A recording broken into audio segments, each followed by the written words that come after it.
क्या हाल है सभी बच्चों का। सो आई वेलकम यू ऑल प्यारे बच्चों ऑन दिस अमेजिंग चैनल। मेरा नाम है नुमान अकरम, जिस तरह से जानते हैं आप लोग।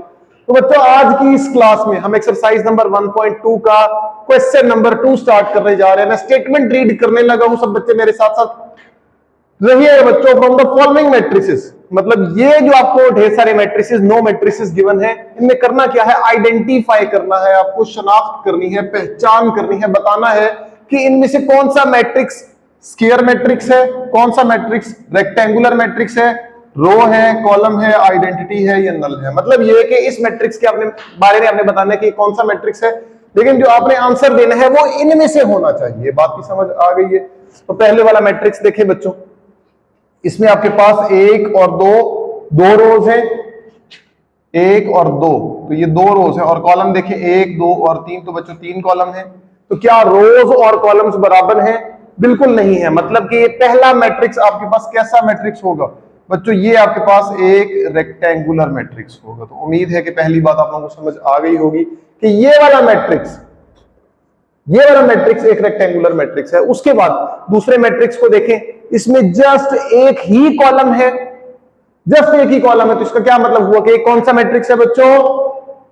जी सही पहचाना आप लोगों ने, ये कॉलम मैट्रिक्स है। उसके बाद तीसरे मैट्रिक्स पर आ जाए, देखें जी इसमें 1 रो है और 2 रो है, 2 रोज हो गई। और देखें 1 और 2 कॉलम हो गए। तो जिसमें 2 रोज हो 2 कॉलम्स हो, मतलब रो और कॉलम बराबर है। तो ऐसे मैट्रिक्स को नहीं पता, टाइप्स ऑफ मैट्रिसेस देखकर आ रहे हो, अगर नहीं देखकर आ रहे तो वो देखकर आओ, फिर यहां पर आओ, तब चीजों की समझ आएगी। तो जिसमें 2 रोज 2 कॉलम, मतलब रो और कॉलम बराबर, तो मतलब उस तरह के मैट्रिक्स को हम स्क्वायर मैट्रिक्स कहते हैं। फिर उसके बाद देखें जी, ये भी स्क्वायर मैट्रिक्स ही है, बट देखें नॉन डायगोनल एंट्रीज कैसी है, 0 है, और डायगोनल एंट्रीज कैसी है बच्चों, सेम है और 1 है। तो इस तरह के मैट्रिक्स को याद आ रहा है यूनिट मैट्रिक्स या आइडेंटिटी मैट्रिक्स कहा करते। अच्छा बच्चों, उसके बाद 5वां मैट्रिक्स देखिएगा जरा। इसमें देखें 1 2 और 3 रोज हैं और 1 और 2, कितने कॉलम हो गए जी बोलो? 2 कॉलम है। 3 रोज हैं 2 कॉलम है। तो क्या रोज और कॉलम बराबर है? बिल्कुल नहीं। तो इस तरह के मैट्रिक्स को हम क्या कहते हैं बच्चों? Rectangular matrix. तो ये वाला मैट्रिक्स कैसा मैट्रिक्स होगा? रेक्टेंगुलर मैट्रिक्स होगा। उसके बाद आगे वाला मैट्रिक्स देखें, जस्ट एक ही कॉलम है तो कॉलम मैट्रिक्स। आगे वाला मैट्रिक्स देखें, 1 रो, दूसरी रो, तीसरी रो, कितनी रोज हो गई? 3 रोज।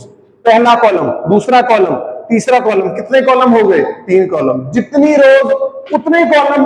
तो क्या मतलब है इस बात का कि ये वाला मैट्रिक्स भी स्क्वायर मैट्रिक्स है। तो इस वाले मैट्रिक्स को मैं बोलूंगा कि ये स्क्वायर मैट्रिक्स है। उसके बाद आखिरी मैट्रिक्स देखें, इसको अब अपने row column just square rectangular की तरह नहीं देखना है। अब देखिए इसकी सारी एंट्रीज कैसी हैं, 0 है। तो वो मैट्रिक्स जिसकी सारी की सारी एंट्रीज 0 हो, आप बोलेंगे इस तरह के मैट्रिक्स को हम क्या कहते हैं? सही कहा आपने। अगर वीडियोस देखकर आ रहे हो तो फिर से कहूंगा। तो इस तरह के मैट्रिक्स को हम नल मैट्रिक्स कहते हैं। तो उम्मीद है कि सारी की सारी बातें आप लोगों को समझ आ गई होंगी। एक और बात, 5वें के बाद मैंने 7वां लिखा, बीच में एक छठा मैट्रिक्स मिसिंग है बच्चों, वो आप लोगों का होमवर्क है। आप लोगों को उसको बुक से देखना है और मुझे कमेंट सेशन में आंसर करना है कि वो कैसा मैट्रिक्स है। तो उम्मीद है कि यहां तक की बातों की आप प्यारे बच्चों को समझ आ गई होगी। इंशाल्लाह बच्चों, इससे नेक्स्ट वीडियो के अंदर हम क्वेश्चन नंबर 3 को करेंगे। तब तक के लिए इजाजत दीजिएगा बच्चों। अल्लाह हाफिज।